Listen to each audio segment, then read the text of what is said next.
সচিবালয়ে গত রাতে ভয়াবহ আগুন লাগছে মধ্যরাতে। এই ভিডিও যখন রেকর্ড করা হয় তখন এলজিআরডির ৭ম তলা এবং ৮ম তলায় রোডস অ্যান্ড হাইওয়েজের যে মন্ত্রণালয় সেইখানে আগুন লাগছে।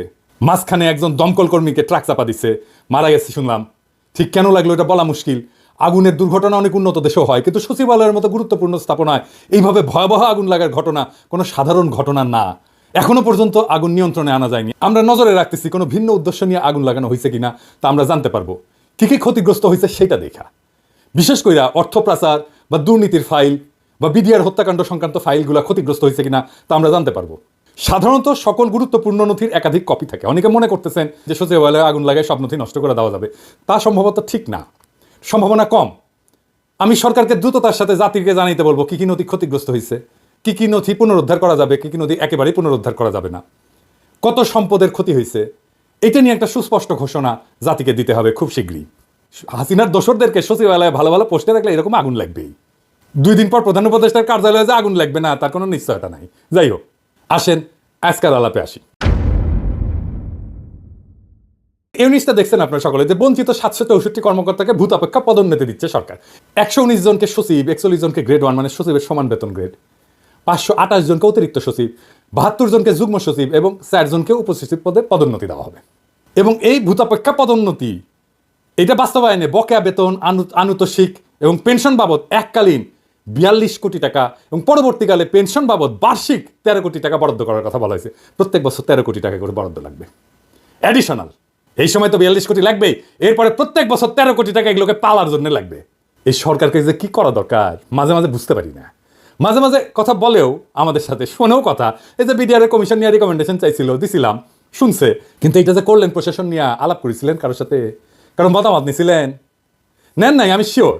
মতামত নেওয়াটা এই কারণে জরুরি না যে আমারে বা কাউরে গুরুত্ব দিতে হবে, জি না। কারণটা হচ্ছে আপনারা তো সামলাইতে পারেন না, পারতেছেন না। এই দেখেন আজ এই আন্দোলন করে তো কাল আরেকজন আন্দোলন করে, পাল্লায় যেমন ব্যাং মাপা যায় না, ঠিক তেমনি আপনি আমলাগেরে সামলাইতে পারতেছেন না। পারতেছেন না কারণ কেমনে সামলাইতে হবে এটাই জানেন না আপনারা। আমি বঞ্চিত, এটা তো কোনো কোয়ালিফিকেশন হইতে পারে না। কোন আক্কেলে আপনারা এইসব আমলাদের এই সমস্ত দাবি মানতেছেন? কোন আক্কেলে এই দুঃসময়ে আপনি 42 কোটি টাকার বরাদ্দ দিতেছেন এইগুলোর জন্য? এই আমলাতন্ত্রে কোনো নৈতিক অধিকার আছে বিপ্লবোত্তর সরকারের কাছে কিছু চাওয়ার? বিন্দুমাত্র অধিকার নাই। এই কথা বলতে পারেন না কেন আপনারা?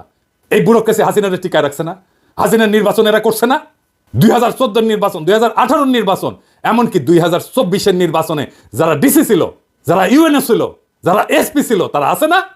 পুরা ব্যুরোক্রেসিরা পাশে লাথি দিয়ে বের করে দিলে কি সমস্যা হইতো? কিছু হইতো না। আওয়ামী লীগের আন্দোলনে জনতার মঞ্চ কইরা মহিউদ্দিন খান আলমগীরের নেতৃত্বে নামে আসছিল না আমলারা, করেছিল না জনতার মঞ্চ। কামটা ভালো হয়েছিল না খারাপ হয়েছিল সেটা ভিন্ন আলাপ, কিন্তু নাম ছিল তো আওয়ামী লীগের লোকেরা। এই যে আমলারা বঞ্চিত বঞ্চিত করিচ্ছে, এর নাম ছিল বঞ্চিত। গল্প নিয়ে আসিছেন এখন, তাই না? সেজন্য আপনাদের কম্পেনসেট করতে হবে। ভালো আবদার তো। এই হাসিনার আমলে গুম হয়েছে কতজন, জেলে পড়ছে কতজন, আয়না ঘরে ছিল কতজন, পঙ্গু হয়েছে কতজন, বাড়ি ঘর গেছে কতজনের, সম্পদ গেছে কতজনের, জীবন গেছে কতজনের, দেশ ছাড়া হয়েছে কতজন আমার মতো। কারে কম্পেনসেট করছেন? এদের কম্পেনসেশন কে করবে? কোন আক্কেলে কম্পেনসেশন চাইতেছেন আপনারা? আর কোন আক্কেলে প্রফেসর ইউনূসের সরকার দিতেছে এই টাকা? শহীদ পরিবারকে প্রতিশ্রুত 30 লাখ টাকা দিতে পারে নাই, আহতদের সুচিকিৎসা করতে পারে নাই, পুনর্বাসন তো দূরের কথা। আর এই আমলাদের টাকা দিতেছেন 42 কোটি টাকা। টাকা কি খোলাম কুচি? এই আমলারা আবার নিতেছে হ্যাংলার মতো। লজ্জাও লাগে না আপনাকে? সিনেছেন সারা জীবন ঘুষের টাকা গোনা, আর লোভ ছাড়া তো কোনো বৈশিষ্ট্য নাই রে ভাই আপনাদের। কোন সরকারি কর্মচারীদের যদি সত্যিই কম্পেনসেট করতে হয় তাইলে সেটা সামরিক বাহিনীকে করতে হবে। সামরিক বাহিনীর নির্যাতিত, বঞ্চিত, চাকরিচ্যুত অফিসার সৈনিকেরা এই লড়াইয়ে ছিল, ভূমিকা রাখছে যে যার অবস্থানে থেকে। এরাই গুম হয়েছে, এরাই চাকরিচ্যুত হয়েছে, এরাই দেশ ছাড়া হয়েছে। একজন আমলা গুম হয়েছে, একজন আমলা জেলে গেছে, একজন আমলার চাকরি গেছে। এরা দেশে বিদেশে থেকে বিরোচিত ভূমিকা রাখছে। শুধু তারাই না, তাদের পরিবার নিয়ে ডিএইচএসে মিছিল করেছে, সাবেক আর্মি চিফ সহ সিনিয়র অফিসাররা প্রকাশ্যে মিটিং করেছে, বিবৃতি দিচ্ছে, সমাবেশ করছে। দেখেন ইকবাল করিম ভুইয়া কি কইতেছেন 4ই আগস্টের কথা। এটা দেশের নীতি নির্ধারকরা যদি বিবেক, বুদ্ধি ও হৃদয়হীন হয়ে না পড়তেন তাহলে গত কয়েক সপ্তাহে বাংলাদেশের ইতিহাসের সবচেয়ে বড়, করুণ ও মর্মান্তিক এই হত্যাকাণ্ড সমূহের ঘটনাগুলো ঘটত না। সুস্থ মস্তিষ্কের কোনো বিবেকবান মানুষের পক্ষে দেশে এমন একটা যুদ্ধ পরিস্থিতি মেনে নেওয়া সম্ভব না। আমরা নিজেরা নিজেদের সাথে যুদ্ধ করতে পারি না। আমাদের দেশটাকে, এই প্রিয় রাজধানী ঢাকা ও জেলা শহরগুলোকে যুদ্ধক্ষেত্রে পরিণত করতে দিতে পারি না। তাই আজ এখানে দাঁড়িয়ে ব্যর্থহীন ভাষায় বলছি, ইনশাল্লাহ তা আমরা করতে দেব না। সকল শ্রেণী ও পেশার মানুষকে সাথে নিয়ে ঐক্যবদ্ধভাবে শান্তি প্রতিষ্ঠায় প্রচেষ্ট থাকবে। এই জনপ্রিয় সাবেক সেনাপ্রধানকে আমাদের সবার কৃতজ্ঞতা জানানো উচিত। উনি সাহসের সাথে দাঁড়ানোর জন্য এই পরদিন সেনাবাহিনীর জুনিয়র অফিসার আর সৈনিকেরা ছাত্র জনতার উপরে গুলি চালাইতে অস্বীকার করে। পরদিন যদি গুলি চলতো, জেনারেল ইকবাল করিম ভুইয়া কয়েকজন সিনিয়র অফিসারদের নিয়ে আর্মি কনভয়ের সামনে দাঁড়াইতেন। এই পরিকল্পনা ওনাদের ছিল। আমি 4 তারিখ রাতে এটা জানাইছিলাম প্রফেসর ইউনূসকে যে স্যার কালকে আর্মি গুলি চালাইতে পারবে না, জেনারেল ভুইয়া সর্বশক্তি দিয়ে ঠেকাই দিবেন। এটা প্রফেসর ইউনূস জানতেন, অথচ এই বীরকে আমরা সামান্যতম সম্মান জানাইলাম না। সামরিক বাহিনীর অফিসার যারা বঞ্চিত হয়েছে, নির্যাতিত হয়েছে, নিপীড়িত হয়েছে, তাদের কাউকে অ্যাকনলেজ করলাম না, কাউরে না। প্রফেসর ইউনূসের টাইম হয় সোহেল তাজরের ডাইকা কথা বলার, টাইম হয় না জেনারেল ইকবাল করিম ভুইয়াকে ডাইকা ওনার ধন্যবাদ দেওয়ার, টাইম হয় না। টাইম হয় না বিডিআর বিদ্রোহে যে সমস্ত সেনা অফিসারদের প্রতিবাদ করার জন্য চাকরি গেছিল তাদেরকে ডাইকায় না কথা বলার। ইকবাল করিম ভুইয়ার সার্ভিস, ওনার ইমেজকে, ওনার সামর্থ্যকে দেশের কাজে লাগানোর কথা মনে হয় না। ইকবাল করিম ভুইয়া আপনার পাশে দাঁড়াইলে ওয়াকার সাহেবের ইন্ডিয়ান ফরেন সেক্রেটারি শিডিউল ছাড়া মিটিং করতে পারতো না। মুজিব বলছিল না যে তিনি আমার কথা রাখলেন না, তিনি রাখলেন ভুট্টো সাহেবের কথা। আপনার আশেপাশে তো সব ভুট্টো সাহেবদের বসায় রাখছেন প্রফেসর ইউনূস। কার কেমন দক্ষতা দেখতেছেন তো, আপনি দেখতেছেন তো, জাতীয় দেখতেছে, কাদেরকে নিয়ে এসে বসাইছেন। না আছে রাজনৈতিক ক্ষমতা, না আছে পাবলিককে মোবিলাইজ করার ক্ষমতা, না আছে লিডারশিপ স্কিল, না বলতে পারে কথা, না আছে জনপ্রিয়তা, না আছে মেধা, না আছে রাষ্ট্র চালানোর জন্য ন্যূনতম যোগ্যতা এবং দক্ষতা। তাও এগুলোর আশেপাশে রাখিছেন কেন? এই আমলাগুলোর একদিন দাবরানি দিলে দ্বিতীয় দিন দাবি দেওয়া নিয়ে আসতো না, কিন্তু দাবরানি দেওয়ার সেই মানুষটা নাই আপনার পাশে। কি কইয়া দাবরানি দিতে হবে সেটাও জানেন না। ওদের এই আর্গুমেন্ট দেওয়ার কেউ নাই যে বলবে তোমাদের বিন্দুমাত্র নৈতিক অধিকার নাই বঞ্চিত বলে দাবি করে নিজের বৈষয়িক লোভকে চরিতার্থ করার। কিছুই করো নাই তোমরা, করছো তোমরা এই রেজিমকে হটাইতে কিছুই করো নাই। এটা খড়ের টুকরা ভেঙে 2 ভাগ করো নাই। তাও তোমাদের জন্য জনগণের 42 কোটি টাকা খরচা হবে। এটা কে বলবে? যাদের ডাইকায় না আপনার প্রশাসন সাজাইছেন তারাই তো বলবে, নাকি নাকি আমরা কয়া দিব? আর রাষ্ট্রীয় সম্পদের 42 কোটি টাকা তো আপনার বাপের জমিদারির টাকা না রে ভাই, যেভাবে বিলাইবেন। মুক্তিযুদ্ধের পরে ঠিক একই জিনিস হয়েছিল, কে কিভাবে কোনটা দখল করবে তার প্রতিযোগিতা। ফলাফল তো আমরা দেখেছি, তাই না? এরকম একটা ল্যাংরা খোড়া রাষ্ট্র পাইছি। এইরকম একটা বিপ্লব হলে এত মানুষ রক্ত দিল, এত ছাত্র রক্ত দিল, আপনি নিজেই বলছেন ছাত্ররা আপনাদের ক্ষমতায় বসেছে। কি করতেছেন তাইলে? হাসিনা শাসনের বেনিফিশিয়ারিরা কে কিভাবে কোথায় জায়গা করে নেওয়ার চেষ্টা করতেছে আমরা দেখতেছি, সব দেখতেছি। হাসিনা সরকারের বেনিফিশিয়ারিদের সাবধান করে দিয়ে বলতে চাই, করে কমে খাইতেছেন এমনি খান। রাষ্ট্রের রিসোর্স, রাষ্ট্রের গুরুত্বপূর্ণ ব্যক্তিদের আশেপাশে যাইবেন না, কোনো আলগা সুবিধা নেওয়ার চেষ্টা করবেন না। আপনাদের তো ভদ্রভাবে বললে বুঝেন না, শুনেন না। লোভ তো 2 চোখ ভরা চকচকা লোভ। মাইর বুঝেন, মাইর মাইর মাইর ভার্চুয়াল মাইর না, একদম লাঠি দিয়া মাইর, বেদম পেটানো হবে, একদম ধরে রাস্তায় ফেলে পেটানো হবে। ওইটা করতে পারবো আমি, ওইটা করা হবে, কেউ বাঁচাইতে পারবে না। আগে থাকতে সাবধান হয়ে যান। আমি আর ইলিয়াস বলছিলাম শহীদ পরিবারদের প্রতিশ্রুত 30 লক্ষ টাকা দিয়ে দিবেন, 2 মাস সময় দিছিলাম। আজকে আবার মনে করাই দিলাম প্রফেসর ইউনূসের সরকারে। এই প্রসঙ্গে আজকে আমার ফাইনাল আলাপ। জুলাই আগস্ট বিপ্লবের আহত আর শহীদ পরিবারের দায়িত্ব আর পুনর্বাসন নিয়ে আপনাদের দীর্ঘসূত্রিতার পরিকল্পনাহীনতা ক্ষমাহীন পর্যায়ে পৌঁছেছে। আপনাদের না আছে পরিকল্পনা, না আছে উদ্যোগ, না আছে সেন্সিটিভিটি। আমি সুইডেনেও জুলাই ফাউন্ডেশনের জন্য অনুদান দেওয়ার ব্যাপারে ক্যাম্পেইন করে আসছি। আপনারা যদি কাজটা শুরু করার আগে আলাপটা করতেন তাহলে আরো ইনোভেটিভ আইডিয়া, সৃজনশীল আইডিয়া দিতে পারতাম। ওটা তো করবেন না। আমাকে তো মানুষ বলে মনে করেন না। বিপ্লবের স্টেক হোল্ডার বাদ দেন, মানুষ বলেই মনে করেন না আপনারা। আমাদের সমাজের একটা শক্তি আছে, সেই শক্তিকে কাজে লাগাইতে হইতো।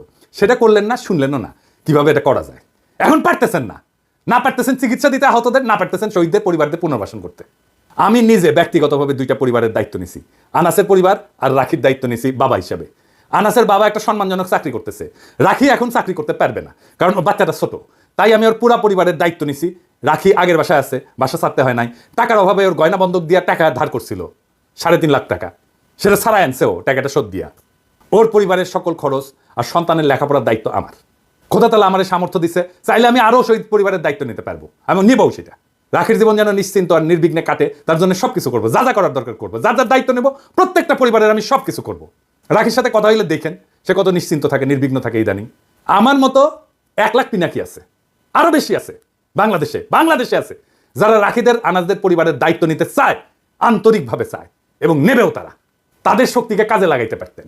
এই যে মডেল আমি দিলাম রাখিরে নিয়া, আনাসরে নিয়া, এটাই হয়তো আমাদের জুলাই শহীদ পরিবার আর আহতদের পুনর্বাসনের সবচেয়ে সাস্টেনেবল মডেল। আর এই মডেল তো আমার না, প্রফেসর ইউনূসের দেখানোর কথা ছিল, ঠিক কিনা? প্রফেসর ইউনূস একটা শহীদ পরিবারকে নিজের কাছে রাখতে পারতেন না? চাকরি দিতে পারতেন না? দায়িত্ব নিতে পারতেন না? অবশ্যই পারতেন, ব্যক্তিগত সামর্থ্য পারতেন। ওনার নিজের প্রতিষ্ঠান আছে না, ইউনূস সেন্টার আছে না? একটা পরিবারের দায়িত্ব নিতে পারে না? নিচে নেয় নাই। ওনার উপদেষ্টারা পারেন না প্রত্যেকে একজন করে পরিবারের দায়িত্ব নিতে, আহত বা শহীদ পরিবারের? একটা আহত বা শহীদ পরিবারের দায়িত্ব নিতে ওনাদের সমস্যা কি? উনি যাদের যাদের ডেকে ডেকে চাকরি টাকরি দিচ্ছে, পত্র দিচ্ছেন, মন্ত্রী বিশেষ সহকারী বানাইছেন, ওদের দিতে পারে না? তারা একজন করে দায়িত্ব নিতে পারতো না? দেখতেন সামাজিক উদ্দীপনা তৈরি হতো সারা দেশ জুড়ে শহীদ আর আহত পরিবারের দায়িত্ব নেওয়ার। ঢাকা শহরে কত মুরব্বী বাচ্চা কাচ্চা বিদেশে থাকে, একা একা থাকেন, বিশাল বড় বাড়ি ফাঁকা পড়ে থাকে। রাখির মতো একটা মেয়ে আর রাখির মেয়ের মতো একটা নাতি পেলে ওনাদের জীবনটা আনন্দময় হইতো। রাখির মতো শহীদের স্ত্রীকে নিজের কাছে সন্তানের মতো আগলায় রাখতেন। এরকম অসংখ্য পরিবার পাওয়া যাবে যারা এই কাজ আনন্দের সাথে করতেন। শুধু সামর্থ্যবানেরা, এমনকি নিম্নবিত্তরাও এই কাজ করতে আগে আসতো। আমার বাবা তো দরিদ্র স্কুল টিচার ছিল, আমাদের বাসা পুরাই দিছিল 71-এ। আমরা রান্নাঘরে থাকতাম, বাসার রান্নাঘরে থাকতাম একটা ঘরে। সেই বাসাতেও একটা বিহারি পরিবারকে আশ্রয় দিছিলেন বাবা, আমাদের সাথেই থাকতো। পরিবারের শেষ সদস্য একটা মেয়ে ছিল, আমি দিদি বলে ডাকতাম। উনি জীবনের শেষ দিন পর্যন্ত আমাদের বাসাতেই ছিলেন এবং আমাদের বাসাতেই শেষ নিঃশ্বাস ত্যাগ করছেন। আমিও তার বড় বোনের মতোই দেখতাম, উনিও আমার ছোট ভাইয়ের মতোই স্নেহ করতেন। মির্জা ফখরুলের বাসায় শুধু ওবায়দুল কাদের থাকবে কেন? একটা শহীদ পরিবার আশ্রয় নিতে পারে না? যে মির্জা ফখরুলের বাসায় তো আছে না ওবায়দুল কাদের। পালাবো না, দরকার হলে মির্জা ফখরুলের বাসায় গিয়ে থাকবো। কি থাকতে দেবেন? ঠাকুর গায়েটা বাড়ি আছে না, এই যে দেখেন। পালাবো না, কোথায় পালাবো? পালাবো না, প্রয়োজনে ফখরুল সাহেবের বাসায় গিয়ে উঠবো। কি জায়গা দেবেন? না হলে ঠাকুর গায়ের বাড়ি আছে না, ওই বাড়িতে গিয়ে উঠবো। নির্বাচন করে তো মাথা খারাপ করে দিতেছেন সবার। তো দায়িত্বটা কি নিছেন বলেন? দায়িত্ব কি নিছেন? সব দলের এমপি ইলেকশনের নমিনেশন যারা নেবেন তাদের দেখাইতে হবে কোন শহীদ আহত পরিবারের দায়িত্ব নিছেন। দল থেকে নাকি দিচ্ছেন সেটা না, আমরা জানতে চাই আপনি নিজে কি করছেন, নিজে ব্যক্তিগতভাবে কি করছেন, আপনার বাসায় আছে কিনা। আগামী বাংলাদেশ সেই নেতা চায় যারা কথায় না কাজে বড় হবে। কাজ দেখান, দায়িত্ব নিতে পারেন। এটা শহীদ পরিবারের দায়িত্ব নেওয়ার হ্যাডম নাই, দেশের দায়িত্ব নেবেন। হ্যাঁ হ্যাঁ, খারান হাইচানি আর কেউ আমার ধরেন। আগে দেখান আপনারা পারেন দায়িত্ব নিতে, তারপরে ভোট চাইতে আসেন। আর মনে রেখেন, আগামীর বাংলাদেশ চালানো আপনাদের জন্য কেক ওয়াক হবে না, হ্যাঁ, মাখনের মধ্যে দিয়ে হাঁটার মতো হবে না, পিকনিক হবে না। সংসদের বাইরে, রাজনৈতিক দলগুলোর বাইরে, মেরুদণ্ডহীন বুদ্ধিজীবীদের বাইরে, সুশীল সমাজের বাইরে অসুশীল ভয়েস থাকবে পিনাকি আর ইলিয়াসের মতো। এবং আমরা আপনাদের সব সময় দাবরানির উপরে রাখবো। এইটা মনে রেখেন, জনগণের কণ্ঠস্বর হিসাবে যেন সিধা রাস্তায় চলেন। সিরাতুল মুস্তাকিম। ইনকিলাব জিন্দাবাদ।